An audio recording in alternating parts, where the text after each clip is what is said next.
How's it going, everybody? Welcome back to the Minifigure Guru. Today we have a very exciting video for you. Spider-Man Homecoming custom sets. Before we jump into this, I want to say that I have not recently, actually been going on for about a month now. I've been working on my next custom set series, and I guess I'll say it here. I'm going to be doing Harry Potter, 4 sets for each of the 8 movies. And I'm designing them differently. I'm going to do it more based around Lego would make this, meaning certain sets will have upwards of 10, 12 figures. Some may only have 4. It all depends. So I'm really excited to show that off to you. But to get to that, we have to get through the MCU movies. So we're in kind of the later part here with Spider-Man Homecoming. My personal thoughts on the movie: I do enjoy it. I know a lot of people have criticism towards Holland's Spider-Man, but I think he works for what he is. Would love to see more of him. Excited for Spider-Man 3 with all these announcements. But yeah, I overall enjoy the movie. Definitely give it a high positive. And with that being said, we can get into the custom sets, which are with our first minifigure is going to be the homemade suit. One of the, in my opinion, greatest disappointments in terms of set figures that have not been made.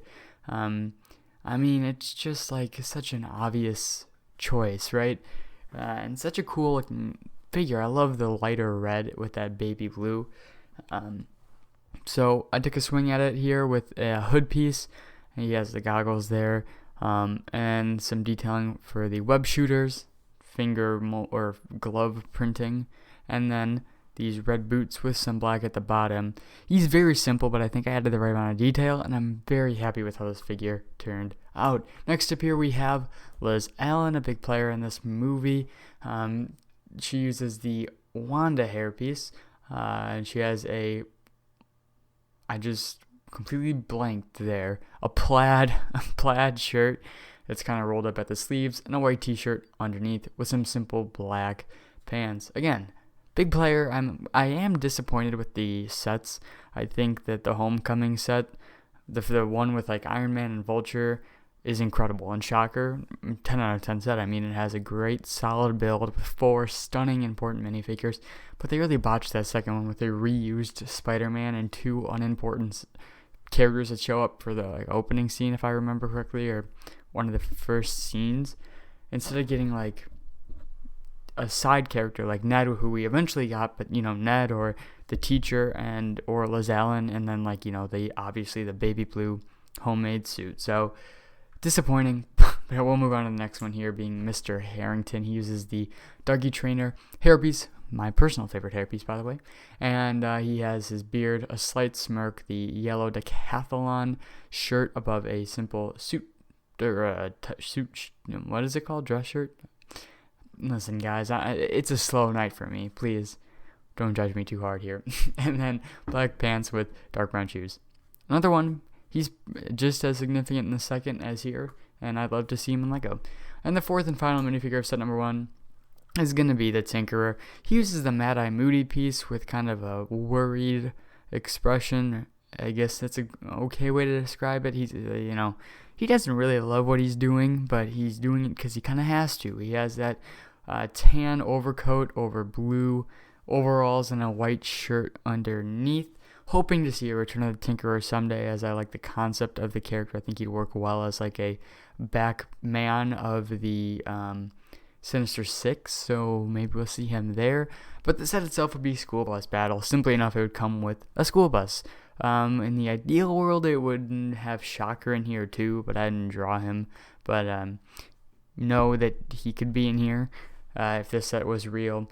But yeah, just a simple school bus. I don't even know if we've gotten like just a simple school bus in Lego. I know we've gotten variations of it, but I don't know if we just gotten a simple one. So I'd love to see that. And the first minifigure of the second set is going to be Flash. He uses the Han Solo hairpiece in a nougat color.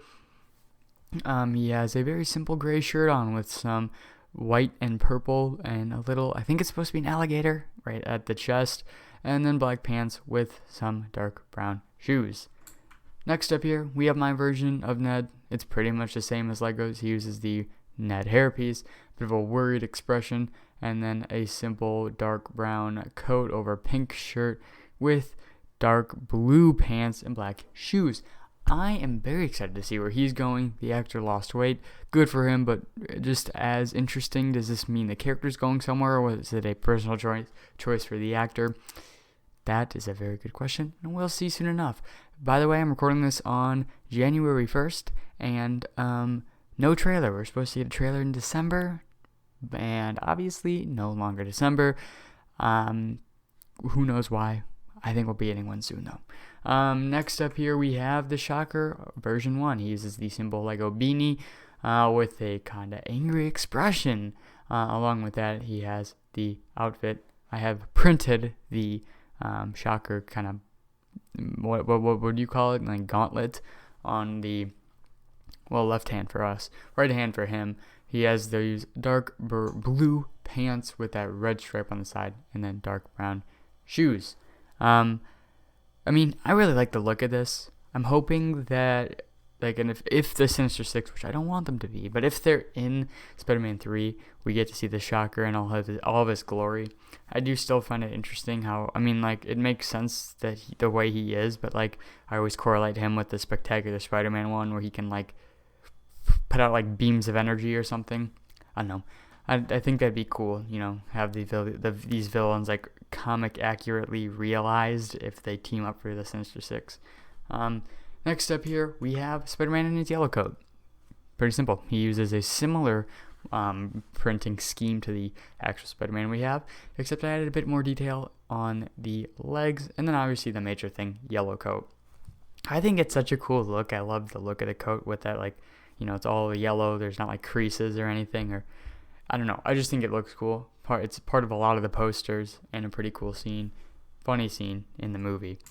And the set itself would be Washington Monument. Now, I placed it at $35, but I think Lego makes something like this in the, what's it called? The architecture line.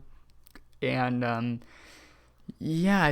believe that those are $80. So if it's $80, it's maybe a little pricey, but, I see it seems like a $35 set, but yeah, that is the Washington Monument, and that's the video. Hope you enjoyed. I had a lot of fun making this one, and I say this every time. I can't make any promises, but I am trying to push these out because I do want to show off the Harry Potter ones. I will probably be doing those in 2 parts so I can release them more. But if there's a couple weeks in between each Harry Potter set, that's because those take, I've been doing just Harry Potter 1 for about a month. Those take a long time because as I said, I designed them as real sets. So I digress. Hope you enjoyed. Tell me your thoughts on the movie, on the figures. Who do you think I left out? Anything like that. And thank you for listening, watching. Goodbye.